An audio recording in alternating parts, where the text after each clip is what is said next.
You need to manage your expectations when it comes to weight loss. All right, so this one's super duper random. I was actually just kind of emailing in with a client, and I don't want to say this annoyed me, but it annoyed me, and it's not this individual client. And this is something that a lot of people have said, had mentioned, whatever, and I wanted to kind of talk about it. And that's just managing expectations towards weight loss. This person was kind of asking, what can I expect for weight loss and whatnot? And I was kind of like, well, you know what? If adherence is very, very good to our, whatever nutrition strategy intervention that we have, to our workouts and our daily steps, I try to say 1% of your body weight per week, which is generally seen from, people that know something about nutrition is pretty aggressive. Okay. So again, if you weigh 200 pounds, that would be 2 pounds of weight loss a week, 300 pounds, 150, 1.5, et cetera, which is pretty damn good. Again, for most people that know what they're talking about, that is viewed as pretty aggressive, which means that's awesome. That's great if you're able to do it, and especially in a sustainable manner. And this person was like, that's it? So that means it's going to take me 4 whatever. And it's like, yeah, dude. And it's like, and the reason why I get frustrated with this, and I'm not frustrated because I understand where they're at, and I try to meet all my clients or whatever where they are at currently, and we can have these kind of honest discussions. But why it bothers me is because I'm like, this is why everyone has such a hard time with this. And again, it's not the individual client's fault too. I don't blame them. It's more of, honestly, probably my crowd, my peers, and how they market their services and stuff like that, and other just things within the fitness and nutrition and weight loss industry. It's very popular to the marketing that you do is this. One, you kind of touch on and poke at insecurities, whether it's that tire around your stomach or your bat wings or whatever. So poke at those and then make it seem like you got this secret to get it done yesterday, okay? But then it's behind a paywall. Fucking gift wrap this up in different ways, and this is how you're going to do it over and over and over and over again, And this is why it's annoying, because it's like, can us fitness people stop fucking doing this? Can you just please stop? It's not all just about making money, people. Can we fucking help people?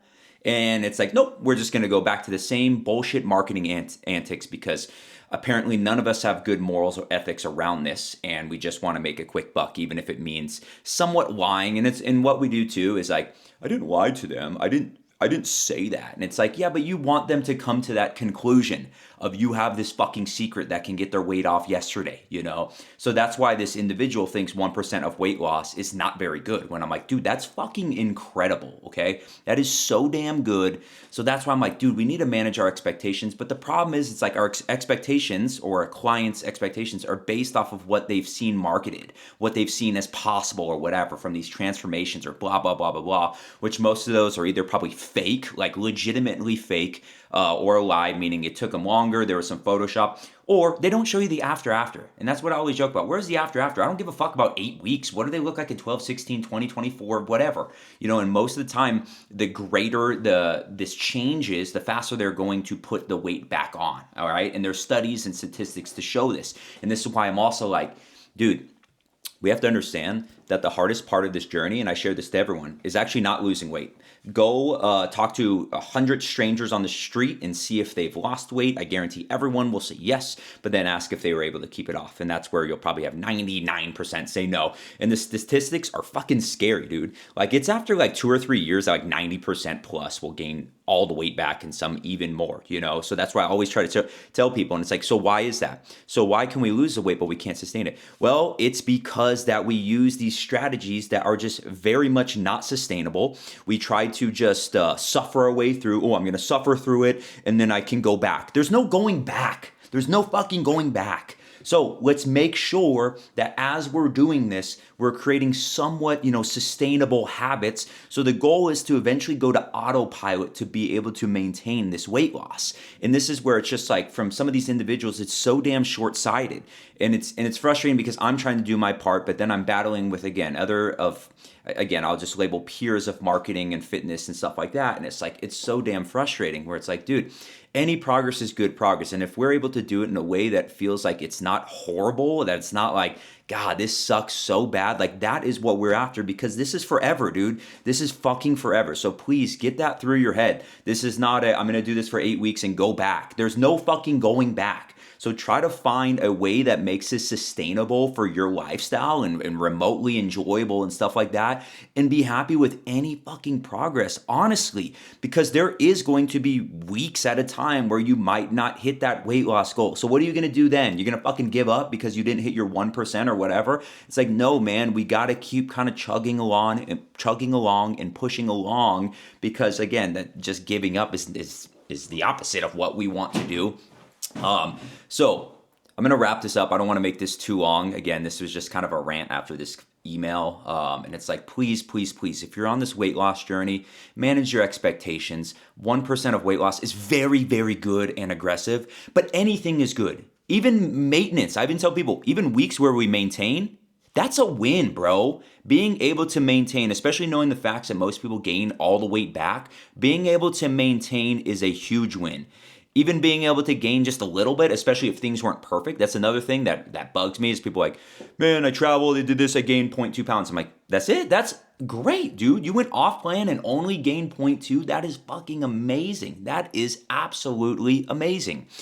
So please manage expectations. Any progress, even maintenance, is awesome week to week. No, it's not going to happen overnight. No, you should not be aiming for 4 pounds of weight loss per week. If you do, then in my opinion, you're just increasing the probability of burning yourself out and gaining everything. We need to make sure this is sustainable. And then as you go through this journey, you should be auditing how you kind of feel every single week. And this is what I do with my clients. It's like, how did you feel? And this is kind of everything. And we'll have different metrics and variables and things that we'll go through as we do this, or KPIs or whatever. So meaning like, how was energy? How was hunger? How are you just feeling mentally? Are you feeling encouraged? Are you feeling discouraged about this week? All these different things. This is so incredibly, incredibly important, because this is the number one thing. This is the number one thing that will get you to go. This is the number one thing that will get you to stop. And what I'm pointing at is my brain, okay? The psychology of this. So we need to be checking in of how you're feeling physically, mentally, spiritually, emotionally, all these different things, to make sure that we're able to progress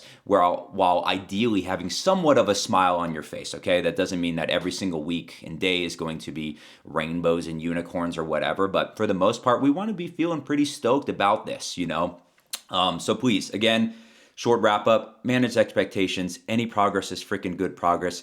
Make sure that this is something that's somewhat sustainable for life. And why I say somewhat is, you'll see people get a little bit pedantic of like, oh, well, a deficit is not sustainable by definition. Like, sure, yes. If you're in a deficit for forever, you'll eventually die, but come on.